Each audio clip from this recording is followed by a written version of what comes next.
अस्सलामुअलैकुम स्टूडेंट्स, आज हम एक इंटरेस्टिंग प्रॉब्लम सॉल्व करेंगे। हमारे पास एक सॉलिड कोन C है जिसको दो हिस्सों A और B में काटा गया है। हमें इनकी स्लोपिंग एजेस यानी स्लांट हाइट्स दी गई हैं 6 सेंटीमीटर और 4 सेंटीमीटर। पहले पार्ट में हमें कोन A और कोन C के बेस के डायमीटर्स का रेशियो मालूम करना है। चलें स्टेप 1 से शुरू करते हैं। जैसा कि आप स्क्रीन पर देख सकते हैं, हमारे पास एक बड़ा कोन है जिसका नाम S है। उसे एक प्लेन से काटा गया है जिससे दो हिस्से बन गए हैं। ऊपर वाला छोटा कोन A है और नीचे वाला हिस्सा फ्रस्टम B है। हमें कोन A की स्लांट हाइट दी गई है जो कि 6 सेंटीमीटर है और फ्रस्टम B की स्लांट हाइट 4 सेंटीमीटर है। हमें कोन A के डायमीटर जिसको हम D1 कहेंगे और कोन C के डायमीटर जिसको हम D2 कहेंगे के दरमियान रेशियो निकालना है। अब आते हैं स्टेप 2 की तरफ। यहां हम ओरिजिनल यानी बड़े कोन C की टोटल स्लांट हाइट कैलकुलेट करेंगे। ये बहुत सिंपल है। Original cone C, cone A और फ्रस्टम B को मिलाकर बनता है, इसलिए इसकी टोटल स्लांट हाइट इन दोनों हिस्सों की स्लांट हाइट्स का सम होगी।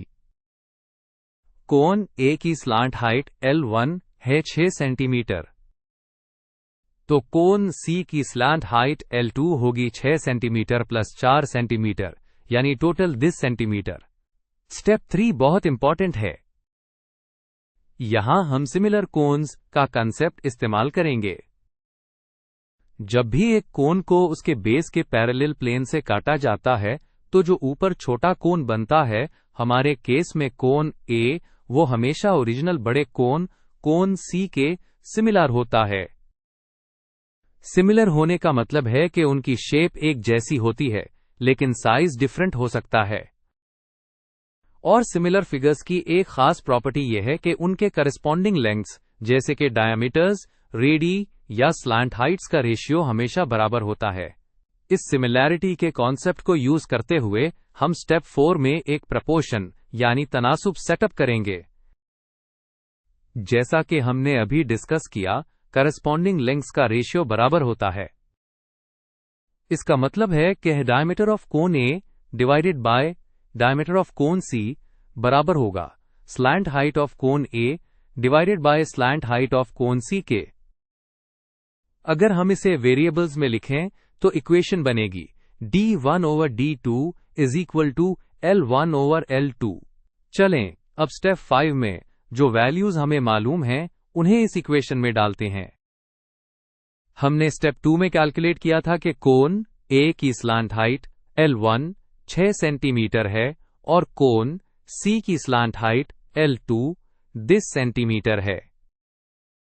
इन वैल्यूज को अपनी प्रोपोर्शन में सब्स्टिट्यूट करने पर हमें मिलता है D1 over D2 equals 6 over 10। अब स्टेप 6 में हम इस रेशियो को सिंप्लीफाई करेंगे। हमारे पास फ्रैक्शन है 6/10।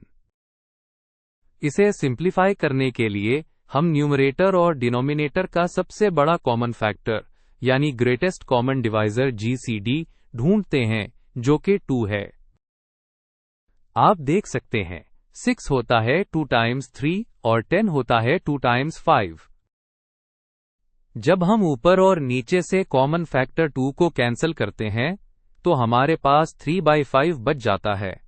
तो स्टेप 7 में हम अपना फाइनल आंसर लिखते हैं।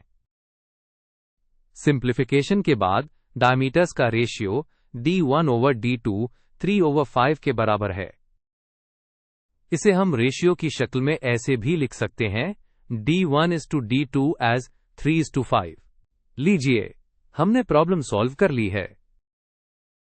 कोन A और कोन C के डायमीटर्स का रेशियो 3 is to 5 है।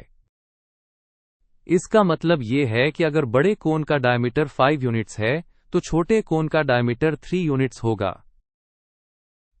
उम्मीद है आपको यह कॉन्सेप्ट अच्छी तरह समझ आ गया होगा।